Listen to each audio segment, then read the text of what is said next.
শোনেন, একটা কথা বলি, আমিও তো ইউনিভার্সিটিতে পড়তাম, আমি ঢাকা ইউনিভার্সিটির স্টুডেন্ট ছিলাম। তখনও কিন্তু এই হলের সিট দখল নিয়ে এই ঝামেলা চলতো। ধরেন যারা বাহাদুর ছিল, যারা ক্ষমতাবান ছিল, তারা এগুলি করতো।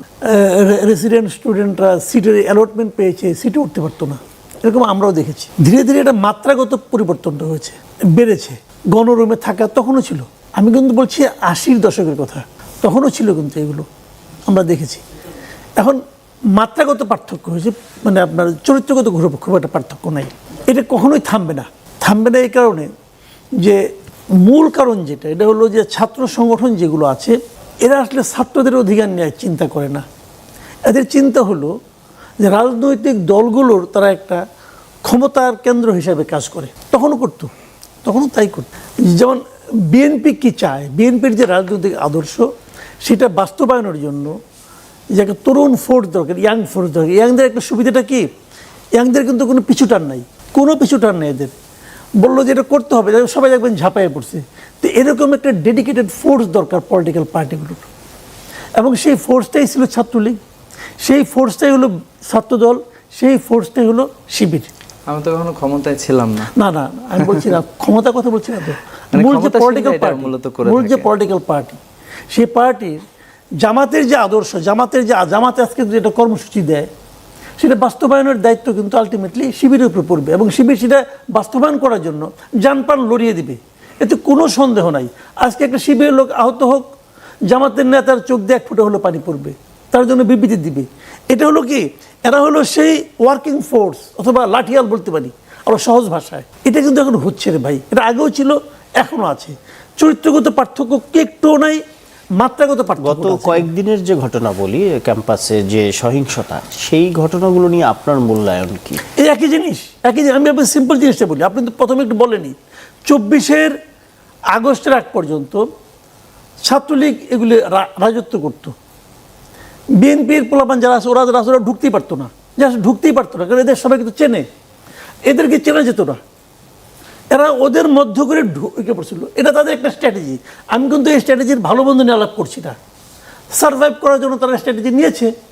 তারা ভেতরে ঢুকে, তারা কিন্তু হলে থাকতো, হলে তারা নানা ধরনের প্রক্রিয়ার মধ্যে থাকতো, ডিবেটিং ক্লাব, অমুক ক্লাব, তমুক ক্লাব, অনেক ক্লাবে থাকতো। তারপরে কি হলো, যখন নাকি ছাত্রলীগ চলে গেল, তো যারা ছাত্র শিবির ছিল তারা তো হলে রয়েই গেল। তখন তো ছাত্রদল যখন যেটা কমিটি করবে, দেখলাম তো ডাকসু নির্বাচনের আগে ছাত্রদলকে কমিটি করতে পারছিল। ওদের তো প্রথম ঝামেলা হলো কমিটি করা নিয়ে, যে তারা হলগুলোতে কোনো কমিটি করতে দিবে না, ইউনিভার্সিটিতে ছাত্র রাজনীতি চলবে না, এগুলো তো আমরা শুনলাম হলে। তো ছাত্র রাজনীতি কি চলবে না বলে তারা যে সমস্ত প্যানেল দিল, কেউ দলের নামে প্যানেল দেয় না, ছাত্র শিবিরের কোনো প্যানেল নাই। কিন্তু যারা ইলেক্টেড হয়েছে এরা কি, এটাকে ছাত্র শিবিরের লোকরা। তো আবার যারা ছাত্র দলে যারা, ওরা তো কোনো প্যানেল দেয় নাই, ওরা আবার একটা কি করবে এখন, নাহলে বলবে কি যে ছাত্র রাজনীতি করে। তো এটা হলো কি, মানে স্ট্র্যাটেজিক্যালি এক একজন এক একটা সুবিধার মধ্যে আছে, কেউ অসুবিধার মধ্যে আছে। 2 বছর পার হয়ে গেছে, এখন বিএনপি ক্ষমতায় আসছে, এখন তো বিএনপি চাইবেই যে তাদের যারা স্টুডেন্ট অর্গানাইজেশন আছে তারা হলগুলিতে আধিপত্য বিস্তার করুক, চাইবে, এটা স্বাভাবিক। দল চাইবে, ওরা না চাই কি করবে। এখন দলের চাওয়াটা বাস্তবায়ন করার জন্য তারা নানা ফন্দি ফিকির করে ঢোকার চেষ্টা করতেছে, এবং নিশ্চিত থাকেন আপনারা ঢুকবে, কেন ঢুকবে না। ও যদি এখন যায়, আমি একটা সিম্পল উদাহরণ বলি, ধরেন শাহবাগ ইউনিভার্সিটিতে গন্ডগোল হলো, যদি শাহবাগে যদি ছাত্র দলের সেক্রেটারি যায় আর যদি ছাত্র শিবিরের সেক্রেটারি যায়, পুলিশ কারে বেশি গুরুত্ব দিবে? ওকে দিবে, কারণ সে সরকারি দল করে। কিন্তু আবার তত্ত্বাবধায়ক এই অন্তর্বর্তীকালীন আমলে দুজনেই সমান গুরুত্ব পাইতো, তখন দুজনেই ঢুকছে, দুজনেই গেল, তখন আবার ছাত্রলীগের কেউ কিন্তু পাত্তা পাইতো না। আর মানে 24-এর আগে ছাত্রলীগ গেলে এদের কোনো খুঁজেই পাওয়া যেত না। তো এইটাই হলো বাস্তবতা। সরকার যদি মনে করে, রাজনৈতিক দলগুলি যদি মনে করে যে আমাদের কোনো ছাত্র সংগঠন অঙ্গ সংগঠন থাকার দরকার নাই, স্টেট হইতে মনে করে, যদি দেখেন স্বাধীনতা যুদ্ধের সময় কিন্তু ছাত্রলীগ ছিল, কিন্তু ছাত্রলীগের কমিটি কিন্তু বঙ্গবন্ধু বানিত না, সে তারা তাদের মতো করে স্বতন্ত্রভাবে চলার কথা বলছেন। নাসির, যে প্রশ্নটি আপনার কাছে রেখেছিলাম, ছাত্র সংগঠনগুলোর মধ্যে যদি কোনো বিবাদ হয় তারা নিজেদের সমস্যা নিজেরাই সমাধান করবে, সেটি ঘটছে না, বরং দেখা যাচ্ছে এদের মধ্যে যিনি মাসুদ কামাল বলছিলেন সিনিয়ররা এসে যুক্ত হচ্ছে। আমরা দেখলাম আলিয়া মাদ্রাসার যে ঘটনা, রক্তক্ষয়ী, এক পর্যায়ে প্রথমে ছাত্র শিবির ধাওয়া দিয়ে কিংবা তারা এক ধরনের আক্রমণ করে ছাত্র দলের লোকেদেরকে সরিয়ে দিল। এরপরে আপনাদেরকে উদ্ধার করার জন্য যুবদল নেতা নয়ন সহ তার লোকেরা হেলমেট টেলমেট নিয়ে আসলো। আমরা দেখলাম বিভিন্ন ভিডিওতে বাসাবাড়ির দরজায় তারা লাঠি দিয়ে মারছে, তারপরে তাদের অনুসারীরা কেউ কেউ ক্যাম্পাসের ফটকের একটা অংশ ভেঙে ফেললো, জানালায় ভেঙে ফেলছে। তা আপনাদের এই ঘটনাটা মানে ছাত্র দলের কর্মসূচিতে কেন যুবদলকে আসতে হচ্ছে? আচ্ছা, মাসুদ কামাল ভাই অনেকগুলো বিষয় বলেছে, আমি কয়েকটা আপনি যদি এই প্রশ্নের পরিষ্কারভাবে উত্তর দিয়ে শুরু আমি করেন। দ্বিমত প্রকাশ করছি। প্রথমত হচ্ছে সরকারের পক্ষ থেকে অথবা মূল দলের পক্ষ থেকে হল দখল করে দিতে হবে বা কোনো ধরনের মনোবৃত্তি বাংলাদেশ জাতীয়তাবাদী ছাত্র দলের উপর চাপিয়ে দেওয়া হয়নি বা এরকম অ্যাটিটিউডও দলের পক্ষ থেকে করা হয়নি। আর গণ অভ্যুত্থানের পরে আমরা আসলে একটা ইতিবাচক রাজনীতির মধ্যেই যাচ্ছি বা সকলেই। হল দখলের রাজনীতি, পিটিয়ে মানুষ মেরে ফেলা, জোর করে মিছিলে নেওয়া সহ যাবতীয় নেতিবাচক রাজনীতি আমি মনে করি চিরতরে মুক্তি হয়েছে। হয়তো গত কয়েকদিন ধরে বিভিন্ন ক্যাম্পাসগুলোতে জটিলতা হচ্ছে, কিন্তু এটির অর্থ এ নয় যে বিভিন্ন ক্যাম্পাসগুলোতে পুরনো যে হল দখলের যে কালচার সেটি ফিরে আসছে বলে আমি কোনোভাবে মনে করি না। আর ছাত্র সংগঠনগুলো, লাঠিয়াল বাহিনীর, এগুলো অনেক আগের আসলে গল্প বা গত 17 বছর ধরে সেটি করেছে। আমি মনে করি যে বাংলাদেশ জাতীয়তাবাদী ছাত্রদল গত 17 বছরে অত্যন্ত নির্যাতিত। গণতন্ত্র, সাধারণ শিক্ষার্থী, মানবাধিকার এগুলো ঠিক করার জন্য আমরা অপরিসীমভাবে কাজ করেছি। কিন্তু আপনি যদি একদম নির্মমভাবে এরকম একদম আক্রমণ করে শুধু বলেই থাকেন যে ছাত্রদল লাঠিয়াল বাহিনী হিসেবে কাজ করছে, অথবা বলেছেন না না শিবিরকেও, আমি আমারটা আমি বলছি, আমি মনে করি এটি এক ধরনের অবিচার হয়ে যাবে। আমরা বিভিন্ন ক্যাম্পাসগুলোতে হয়তো যে সংঘাতগুলো হচ্ছে এটি কোনোভাবে কাম্য ছিল না, কিন্তু এটার অর্থ এই নয় যে প্রতিটি হলে ছাত্রদল দখল বা যাবতীয় নেতিবাচক রাজনীতি এগুলো আমি মনে করি গণ অভ্যুত্থানের পরে এগুলো আসলে বন্ধ হয়েছে। আর আপনি যেটি বলছেন উত্তরটি দেন, এটি আমরা বেগম রোকেয়া বিশ্ববিদ্যালয়ে আমি বলেছি যে বেগম রোকেয়া বিশ্ববিদ্যালয় শুধু শিবির বাংলাদেশ জাতীয়তাবাদী ছাত্রদলের সাথে সংঘাতে জড়িত হয়নি, যেহেতু পূর্ব নির্ধারিত তাদের প্রোগ্রাম ছিল, সেখানে জামাত ইসলাম এবং আশেপাশে জেলা থেকে শিবিরের নেতৃবৃন্দরা উপস্থিত ছিল, তারা সেখানে সংঘাতে জড়িয়েছে।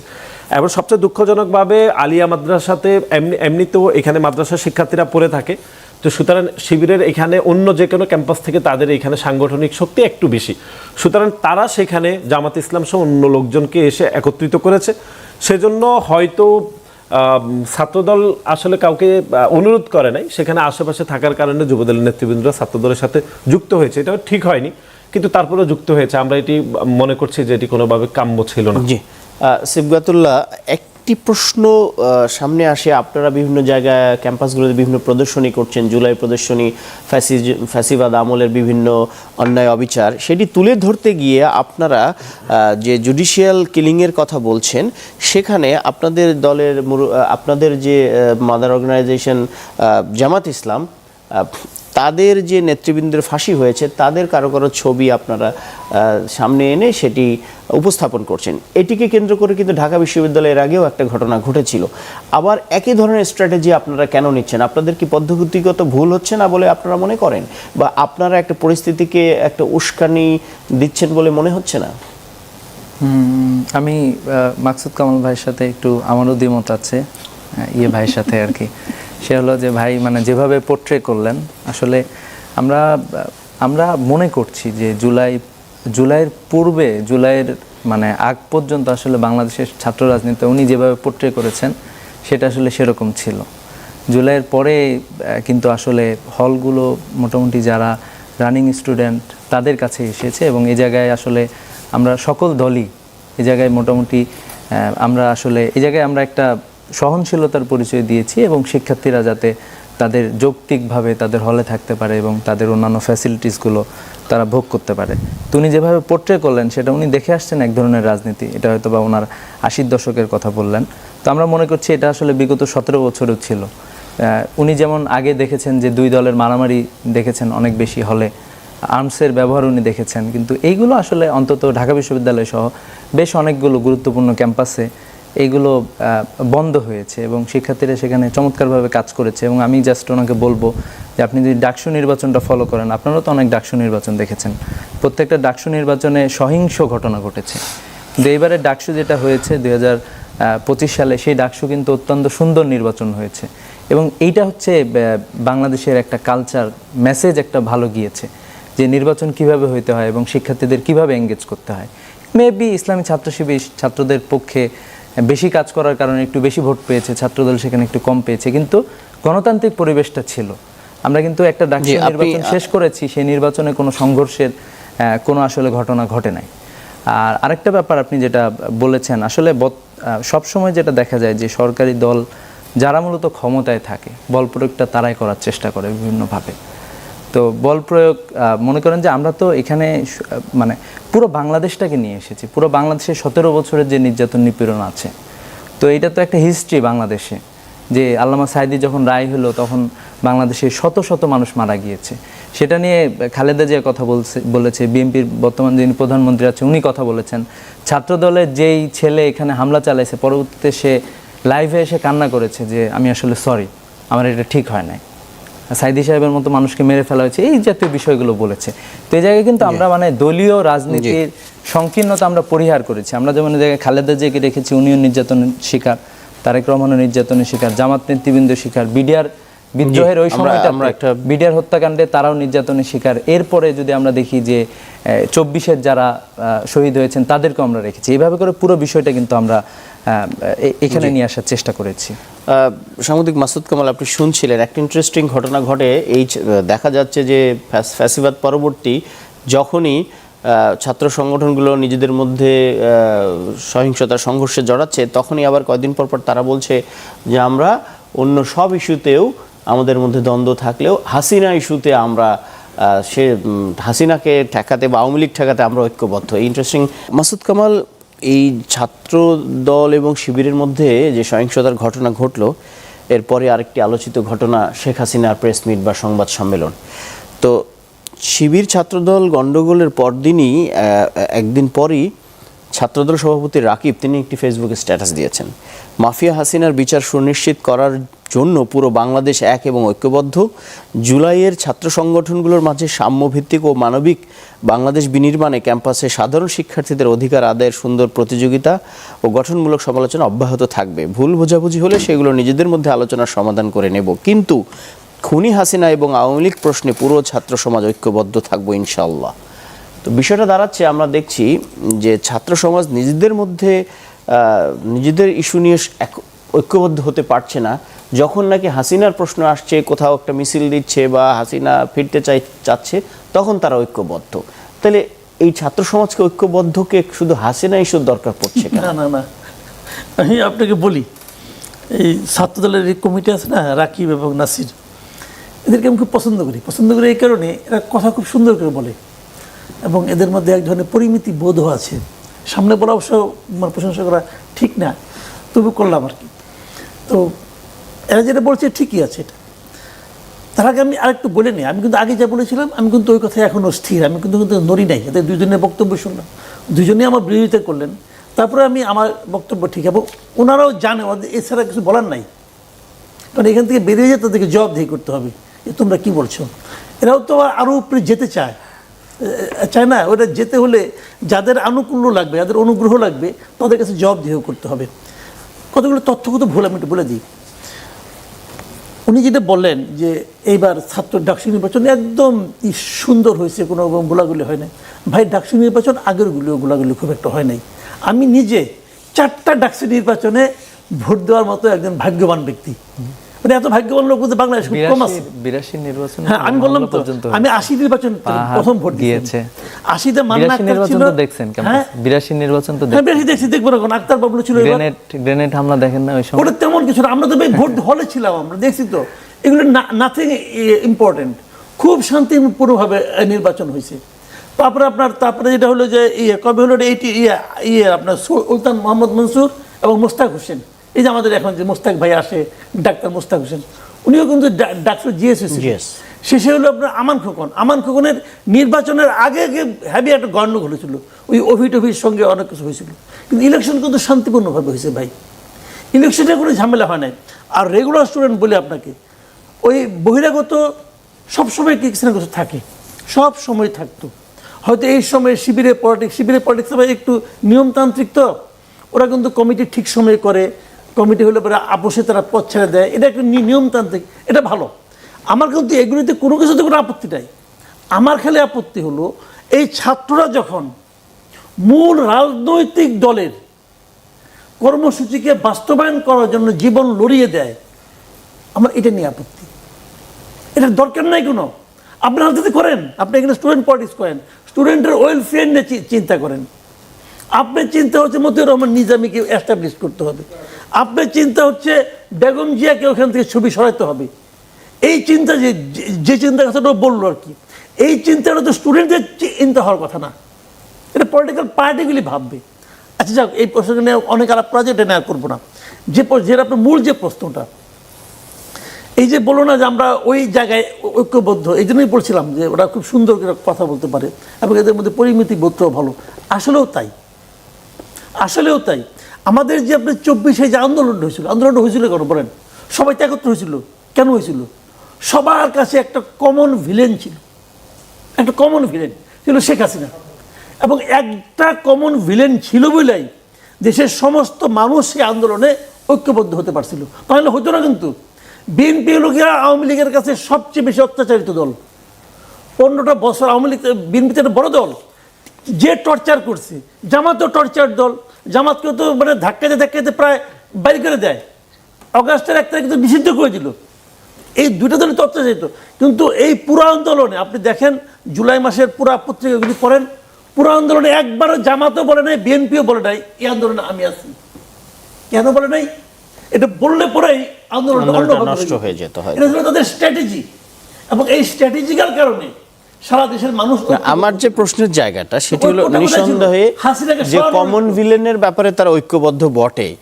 এখন ডেভেলপমেন্টের প্রশ্নে, সহাবস্থানের প্রশ্নে, উন্নয়নের প্রশ্নে, ক্যাম্পাসে শান্তির প্রশ্নে তারা তো ঐক্যবদ্ধ হতে পারে। শুধু হাসিনা ইস্যুতেই কেন? না, এটা হওয়া সম্ভব না। আমি বলি আপনাকে মূল ঘটনাটা বলি।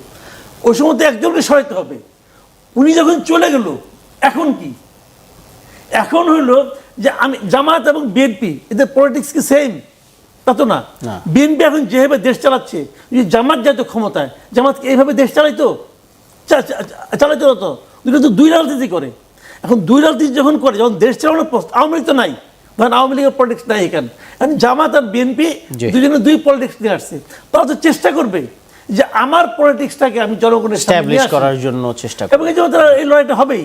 তবে যে কথাটা রাকিব যেটা বলেছেন, আমি ওটা বলি আপনাকে, ওটা খুবই একটা বার্নিং পয়েন্ট। এটা আমিও বলি যে আপনারা ঝগড়াঝাটি করেন ভাই, কোনো সমস্যা নাই।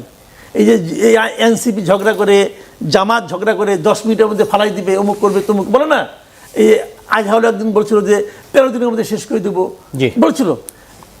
ওনাদের কাছে আমার অনুরোধ, ভাই এই ঝগড়া করেন সমস্যা নাই, কিন্তু খেয়াল রাখেন ঝগড়া করতে যে এমন পরিস্থিতির উদ্ভব করেন না যাতে নাকি তাদের আবার ঢুকে পড়াটা ত্বরান্বিত হয়, ওটা খেয়াল রাখেন। নাসির, আপনার কাছে আসবো। শেষ যে কথাটি বলছিলেন মাসুদ কামাল, যে ঝগড়া করেন, অন্য কিছু করেন না, এই ঝগড়া থেকে আমরা দেখছি সহিংসতার দিকে চলে যাচ্ছে। যখন রোকেয়া বিশ্ববিদ্যালয়ে পরস্পর কর্মসূচি ডাকার কারণে 144 ধারা জারি হলো, পরের দিন সন্ধ্যার আগে 144 ধারা তুলে নেওয়ার সাথে সাথে দেখলাম ক্যাম্পাসের আশপাশে রামদা, রড, একেবারে নতুন মনে হলো যে সামুরাই, মানে এখনো ব্যবহারও হয় নাই, চকচক করতেছে। কেউ বস্তায় ভরে অস্ত্র নিয়ে এসে তারা ক্যাম্পাসের সামনে পাহারা দিচ্ছে। এটি কেন ঘটছে এবং অভিযোগ আপনাদের দিকে?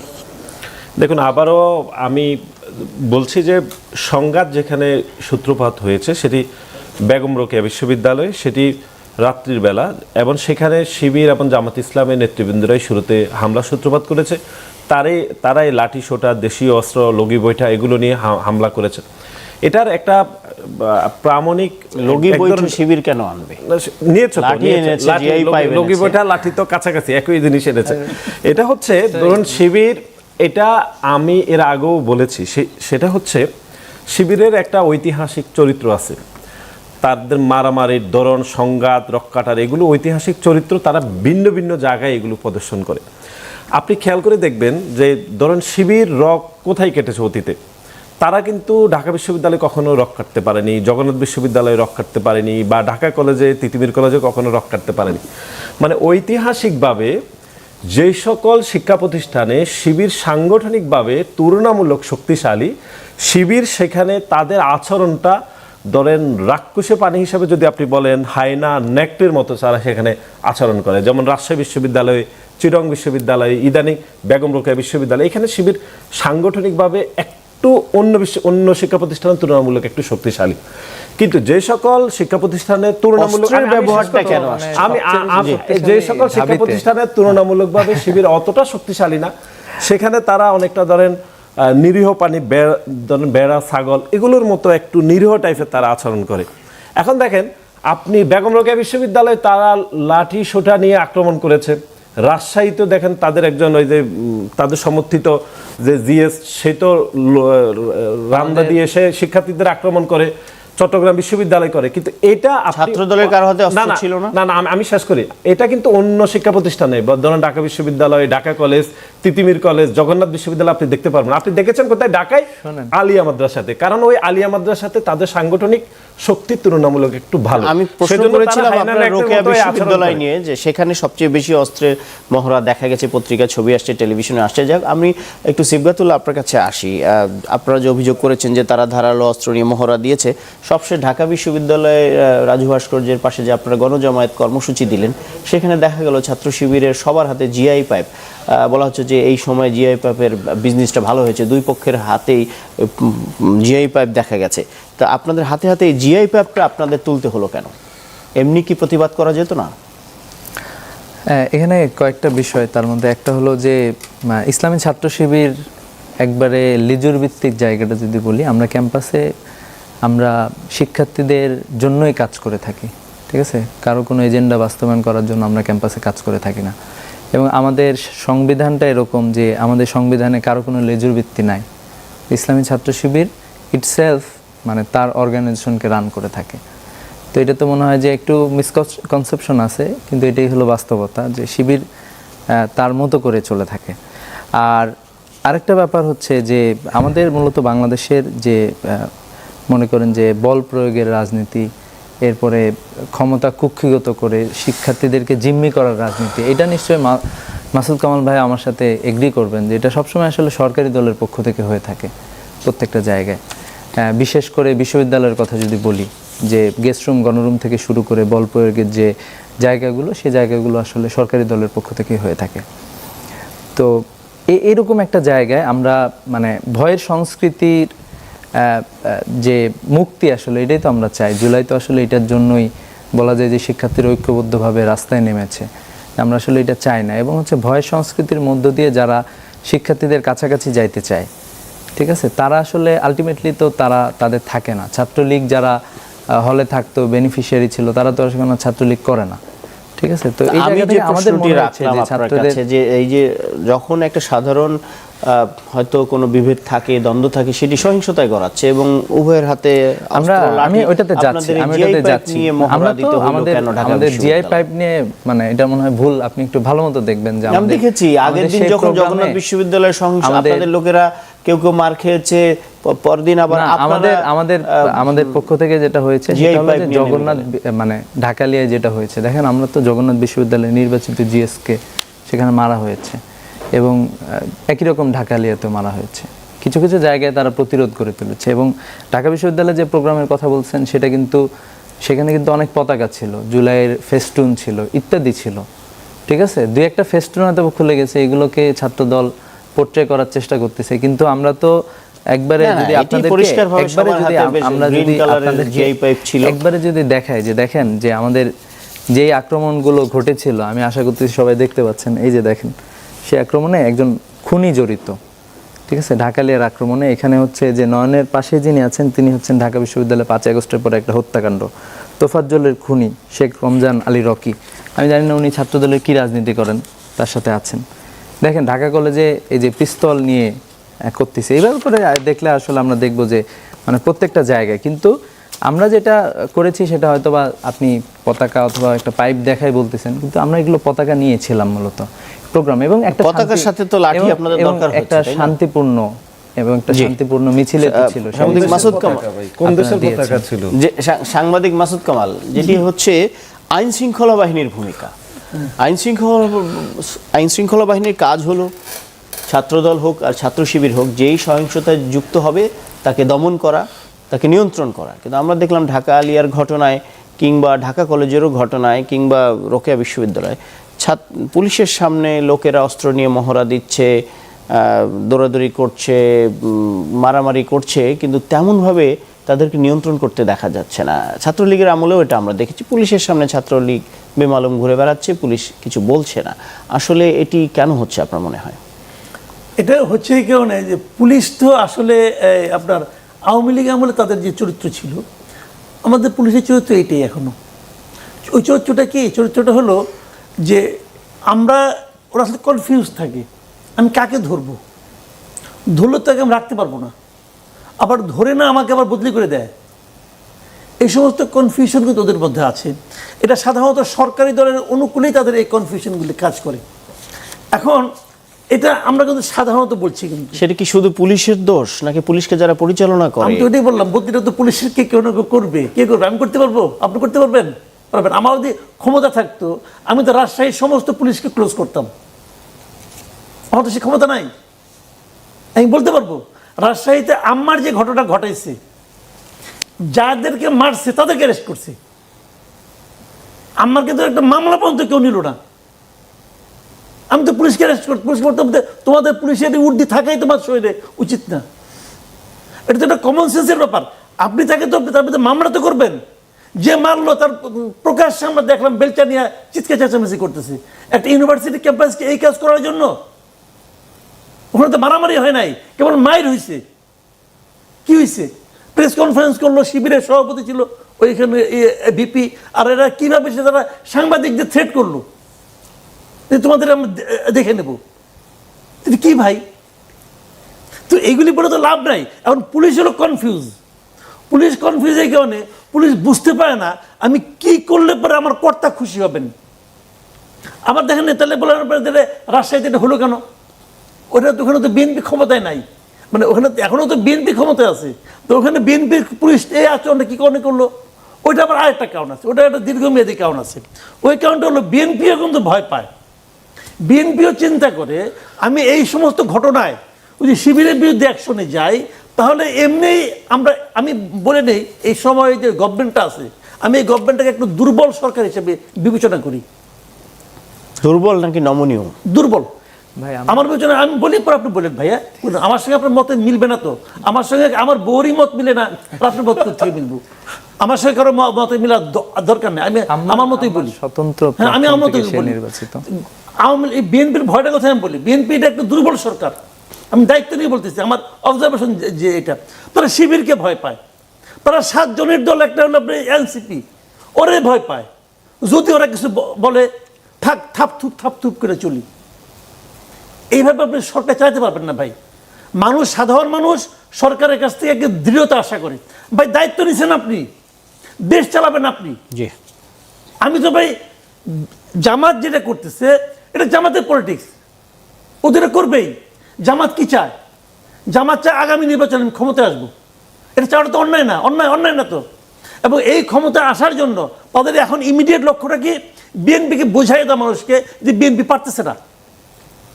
এখন জামাতের চিৎকার যদি বিএনপি ভয় পায় তাহলে এর জন্য বিএনপি ভুগবে।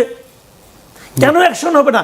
আজকে যদি মনে করেন ঢাকায় প্রত্যেকটা এলাকায়, ঢাকা বলেন, চিটাগাং বলেন, আপনি রংপুর বলেন, রাজশাহী বলেন, এই গণ্ডগোলের জন্য কারা দায়ী? যেমন ধরেন আপনার হবিগঞ্জের ঘটনা, এনসিপির লোকগুলি পিটাইলো, ছবি সব দেখা গেছে তো ভাই। এই ছবির লোকগুলিকে কেউ চেনে না, লোকাল লোকজন চেনে না। আপনি ছবির লোকগুলিকে অ্যারেস্ট করেন, বিচার করেন, আপনি কাউকে আটকেছে? আমি তো ওই জন্যই বলছি, যদি এরা ধরা না পড়ে তাহলে আমি বিশ্বাস করব এটা ছাত্রদল করছে। তো ধরা তো পড়ে নাই। জি, ওগুলো যদি ছাত্রলীগের হইতো ধরতে 10 মিনিট লাগতো। বলে তো লাভ নেই রে ভাই। ভাই আমাদের দেশে আমরা এইগুলি দেখে আসতেছি।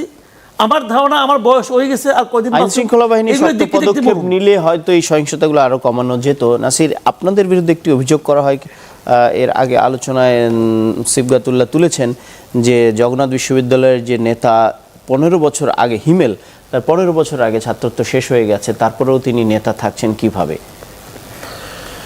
দেখুন, এটি হিমেল হয়তো আমরা একটা চরিত্র বললাম, না, এটি ওনার একটু অনুমান নির্ভর। এটি ওনারা প্রায় বলে থাকেন।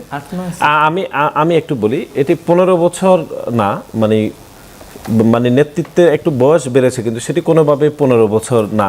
না আমি একটু বলছি, আমরা সারা দেশে সকল শিক্ষা প্রতিষ্ঠানে আমাদের খুবই নিয়মিত শিক্ষার্থী, ঢাকার কয়েকটি বড় ইউনিটে আমরা এখনো সাংগঠনিক ক্রাইটেরিয়া আমরা কমিয়ে নিয়ে আসতে পারিনি। এগুলো আমাদের 5 আগস্টের আগের লিডারশিপ দীর্ঘ আন্দোলন সংগ্রামে তারা কাজ করেছে। এবং জগন্নাথ বিশ্ববিদ্যালয়ে ওনারা ফ্যাসিবাদ বিরোধী আন্দোলনের সময় ওনারা কারা নেতৃত্বে ছিলেন, আদৌ ছিলেন কিনা, বা সবাই ছাত্রলীগে ছিলেন, তো বা সেগুলো ওনারা বলেন না, শুধু আমাদের নেতৃত্বের ক্রাইটেরিয়া নিয়ে কথা বলেন। এবং জগন্নাথ বিশ্ববিদ্যালয়ে হিমেল দীর্ঘ ফ্যাসিবাদ বিরোধী যেরকম আন্দোলনে ভূমিকা রেখেছেন, তেমনি জুলাই আগস্টে শিক্ষার্থীদের অধিকারের জন্য আন্দোলন করেছেন। এমনকি এই যে ইন্টারিয়ামের সময় আমরা দেখেছি জগন্নাথ বিশ্ববিদ্যালয়ের শিক্ষার্থীরা প্রধান উপদেষ্টার বাসভবনের সামনে তাদের যে সমস্যা নিরসনের জন্য কাজ করেছেন, পুরো জগন্নাথ বিশ্ববিদ্যালয়ের শিক্ষার্থীদের প্রতিনিধিত্ব করেছেন। সুতরাং আমি মনে করি এরকম একজন শিক্ষার্থীকে যে 15 বছর আগে স্টুডেন্টসের শিপ শেষ হয়েছে এরকম বলা খুবই দুঃখজনক। হ্যাঁ, কয়েক বছর আগে শেষ হয়েছে, কিন্তু এখনও তার সেকেন্ড মাস্টারশিপ চলছে। সুতরাং এটি আমরা মনে করি অচিরে আমাদের এমনি ঢাকার কয়েকটি ইউনিটে আমরা নেতৃত্ব পরিবর্তন করব বলে আমরা মনে করি। সিকদাতুল্লাহ যে অভিযোগটি তুলতে চেয়েছেন নাসির, এবং তোলা হয় যে আপনাদের যে গুপ্ত রাজনীতির যে অভিযোগ, আপনারা এখন আসলে কতখানি উন্মোচিত? এখনো আপনাদের তো ভেতরে ভেতরে আপনারা ক্যাডার ভিত্তিক সংগঠন পরিচালনা করছেন, ছাত্রলীগের ভেতরে ছিলেন, এখনো তাদের লোকেরা আপনাদের দলে আছে সংগঠনে, এমনটি অভিযোগ করা হয়। অভিযোগ তো আসলে অনেক কিছুই করা হয়। দেখেন এখানে যেটা যে ওনারা আসলে মানে বাংলাদেশের বর্তমান যারা শিক্ষার্থী আছে বিভিন্ন ক্যাম্পাসে, তারা কিন্তু সবাই মানে খুব বেশি স্বাধীন চেতা, ঠিক আছে? এবং শিক্ষার্থীরা কেন স্বাধীন চেতা? শিক্ষার্থীদের মনস্তত্ত্বে দেখবেন যে একটা পরিবর্তন এসেছে। কারণ হচ্ছে তারা 17 বছরে দেখেছে এবং 17 বছরের শাসনকে শিক্ষার্থীরা মূলত ভেঙে দিয়েছে। যে বিগত 17 বছরে যে ফ্যাসিবাদী শাসন ব্যবস্থা ছিল, শিক্ষার্থীদের হাত ধরেই শুরু হয়েছে এবং আওয়ামী লীগের পতন হয়েছে, জুলাই বিপ্লব সংগঠিত হয়েছে। তো এই জায়গা থেকে বর্তমান সরকারও আসলে সাধারণ শিক্ষার্থীদের এই সম্মিলিত শক্তিটাকে অনেক বেশি ভয় পায়। যার ফলে যেটা আমরা আওয়ামী লীগের সময় দেখছি, একজন ভালো প্রশাসনে ভালো কাজ করে, তিনি দুর্নীতি একটু কম করেন, তাহলে তাকে দিয়ে দেয় আর কি, এই তুমি জামাত করো, তুমি শিবির কর্তা, তুমি এরকম আর কি, যে তাকে সাইড করার জন্য। তো এখন বিশ্ববিদ্যালয়গুলোর ক্ষেত্রে যেটা হয়েছে যে ছাত্রদল আসলে এই আওয়ামী লীগ যে ফোবিয়ায় ভুক্ত, আওয়ামী ফোবিয়াটা আসলে মানে ছাত্র দল অথবা বর্তমান সরকারেরও কাছে আমার মনে হয় যে তারা এই ফোবিয়ায় ভুগতেছে। যার ফলে তারা সাধারণ শিক্ষার্থীদের যে কোনো আন্দোলনকে তারা আসলে এটা শিবির, যেমন আমি যদি আজকে বলি, আজকে বুয়েটে শিক্ষার্থীরা ছাত্রদল সেখানে হামলা চালাইছে, শিক্ষার্থীরা কিন্তু সবাই মিলে প্রতিরোধ করছে। এবং বিভিন্ন বিশ্ববিদ্যালয়ে এই যে ছাত্রদল বুটেক্সে শিক্ষার্থীরা কিন্তু ছাত্রদলের বিরুদ্ধে অবস্থান গ্রহণ করেছে। এইভাবে করে শিবির না শিক্ষার্থী সব জায়গায় এই যে দেখেন আপনাদের, আমি বলি দেখেন মানে এখানে 1.5 বছরের বেশি সময় ধরে দেখেন এই যে শিক্ষার্থীদের নাম করে কথিত শিক্ষার্থীদের ব্যানার ব্যবহার এখানে এই যে আমি আপনার সময় আপনি বলবেন, আপনার সময় আপনি বলবেন, দেখেন এই জায়গায় দেখেন ছাত্র দলের যে রাজনীতিটা, এখানে মনে করেন যে অনেক ধরনের তারা যেহেতু ক্ষমতায় আছে এবং তাদের পলিটিক্স বলা যায় যে অনেকটা ক্ষমতাসীন, ইতিপূর্বে যেরকম পলিটিক্স তারা চর্চা করছিল হয়তোবা সেরকম পলিটিক্সই তারা ক্যাম্পাসে করতে যাচ্ছে। তো যার ফলে যেটা হয়েছে যে মনে করেন যে বিভিন্ন ধরনের আশপাশের বিভিন্ন ধরনের সিন্ডিকেটের সাথে তারা জড়িত হওয়ার কারণে তারা নানাবিধ অপরাধে জড়িয়ে যায়। এবং এই শিক্ষার্থীরা যদি এটার প্রতিবাদ জানায় তাহলে হচ্ছে যে কাউকে আসলে শিবির ট্যাগ দেওয়া যায় আর কি। শিবির ট্যাগ দেওয়া গেলে দেখেন আমি যদি আপনাকে একটু ঢাকা বিশ্ববিদ্যালয়ে অন্তত যদি বলি যে সাদিক কায়েম 14,000 ভোট পেয়েছে, প্রায় 15,000 ভোট, সবাই কি শিবির করে? মেয়েরা তো বেশি ভোট দিয়েছে, নির্বাচন হয়েছে সেখানে অনেকেই ভোট দিয়েছে, দলীয় কর্মী, সাধারণ শিক্ষার্থী। এখন আপনি তো তাদেরকে শিবির বলতে পারেন না, তারা শিবিরের 1.5 বছরের কাজ দেখেছে, আজকে বুটেক্সে একটি সংবাদ সম্মেলন হয়েছে, তাদের মানে দাবি জানিয়েছে। আমি মনে করছি যে সাধারণ শিক্ষার্থীদের যে ভয়েস তৈরি হয়েছে সে ভয়েসকে সাংবাদিক মাসুদ কামালের কাছে আমরা আসতে চাই একটু অন্য প্রসঙ্গে। ছাত্র রাজনীতি নিয়ে তো কথা হলোই, শেখ হাসিনার যে সংবাদ সম্মেলন সেটি নিয়ে কূটনৈতিক সফলতার কথা বলা হচ্ছে, যে স্টেটমেন্ট দেওয়া হয়েছে, সরকার খুব বোল্ড একটা স্টেটমেন্ট দিয়েছে, এটি প্রশংসিত হচ্ছে। একই সাথে আবার নাহিদ ইসলাম তিনি বলেছেন সরকারের কূটনৈতিক ব্যর্থতার কারণেই এই ধরনের একটি প্রেস কনফারেন্স হতে পেরেছে ভারতে। আপনি কিভাবে দেখছেন?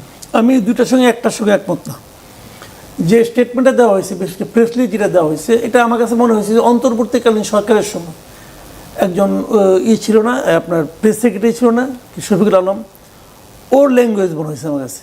মানে এই ধরনের অ্যারোগেন্সি, এটা কূটনীতির ভাষা না, দিস ক্লিয়ার। এটা আমার কাছে একদমই অপছন্দ। সেই প্রেস সচিব তো নাই, এই সরকারই তো এটা লিখেছে নাকি? নাই, হয়তো আমি বললাম তো ওরকম মনে হয়েছে, উনি আছেন এটা তো আমি বলি নাই। আমার কাছে মনে হয়েছে যে ওই মানসিকতার কেউ লিখেছে এটা, আমার কাছে এটাকে মনে হয়েছে। এটা কোনো কূটনীতির ভাষা হইতে পারে না। এভাবে বলে আপনি কী লাভ করছেন? কোনো কিছু অর্জন করতে পারছেন এটা নিয়ে? পারেন নাই তো রে ভাই। ওরা বলে গেছে, আপনারা দাবি জানাইছেন যে ওনার জন্য না হয়, ওনাকে আপনারা এটা করতে দিয়েন না, দাবি জানাইছেন। তার 2 দিন পরে তারা অনুষ্ঠানটা করছে। করার পরে তারপরে আপনি এরকম একটা প্রেস লিস্ট দিলেন তড়িঘড়িরা, আবার এটা 8বার এডিট করছেন আপনি। ওদের পেজে 8বার দেওয়া হয়েছে, 8বার এডিট করা হয়েছে। তার মানে ওরা নিজেরাও কনফিউজ ছিল এটা দেওয়া ঠিক হচ্ছে কিনা, এভাবে ঠিক হচ্ছে কিনা। সমস্যা কোথায়? আপনার সমস্যা হলো এটাই যে আপনি শুনেন ভাই, কথা হলো একটা জিনিস, এটা জন্য আপনি বলে ফেলাবেন, এটা আপনার পাবলিক করে ফেলাবেন, আপনারা ব্যাক করতে পারবেন না কিন্তু। তো এর জন্য তো নোট ভার্বাল এনাফ ছিল। আপনি ওদের রাষ্ট্রদূতকে ডেকে বলতেন যে তুমি আমার কি বইলা গেল আর কি করলা, কিন্তু এইটা দিয়ে আপনি কি করলেন? আপনি জনগণকে, দুনিয়াকে জানাইলেন যে তারা এটা করছে, তারা এটা কি কারণে, ওইখানে শেখ হাসিনা কি বললো না বললো, বা সে তো বিতাড়িত দেশ থেকে, তার বলার কারণে আমার গণতন্ত্র ধ্বংস হয়ে যাবে। আমরা এত দুর্বল, আমাদের সরকার এত দুর্বল যে শেখ হাসিনার এক হুঙ্কার আমি শেষ হয়ে যাবো, এটা ঠিক হয় নাই। আবার আরেকটা কথা বলি আপনাকে, আমি আজকে দেখলাম যে ওরা বলছে মানে আমরা এটাতে যুক্ত না, বলছে যে আমরা অনুষ্ঠানটা আমরা করিনি। দেখেন কি সুন্দর, আমরা অনুষ্ঠানটা করিনি, কিন্তু উনি যা ওইখানে যা যা বলা হয়েছে, কেবল উনি না, ওই অনুষ্ঠানে যা যা বলা হয়েছে এগুলোর সঙ্গে আমরা একমত, আমাদের অনুমোদন নাই। অনুমোদন না দিলে হলো কিভাবে? ওরা এন্ডোর্স করা, ওরা বলছে ওদের মতো, জি কথা বলছে ওদের মতো, তাদের কোনো একটা বক্তব্যের সঙ্গে ভারত একমত না। জি, এটা তো আমাদের অর্জন, আমাদের শেষ করতে হবে। কিন্তু অনুষ্ঠানে যেটা করছে ওটাতে ভারত, ইন্ডিয়া করে নাই, এটা একটা বেসরকারি প্রতিষ্ঠান করছে, করতেই পারে। এটা করার মাধ্যমে কি এমন লস হয়েছে? But Sheikh Hasina was allowed to do that, নাইলে ইন্ডিয়ান গভর্নমেন্ট যদি না চাইতো তাহলে পারতো না। শেখ হাসিনা স্ট্যাটাসটিক বলেন তো, তাহলে সে কি বন্দী? সে তো বন্দী না, বরঞ্চ আমরা এর প্রশ্ন করতে পারি তার স্ট্যাটাসটা কি, সে কি অতিথি? তার আমরা দেখি না কেন?